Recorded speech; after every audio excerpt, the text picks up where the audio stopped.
Want to know how to make your Facebook account completely private? Here's how. First, open the Facebook app and go to the menu.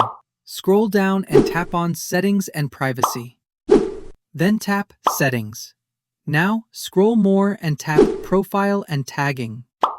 Now, change who can post on your profile and who can see posts you're tagged in. Set these to Only Me or Friends for more privacy. Next, go to Followers and Public Content. Here, switch Who Can Follow Me to Friends Only, and change comments, likes, and profile info visibility to Friends as well. For even more privacy, use the Lock Profile feature. This instantly hides most of your content from non-friends and gives your profile maximum privacy. And that's it. Your Facebook is now locked down and much more private.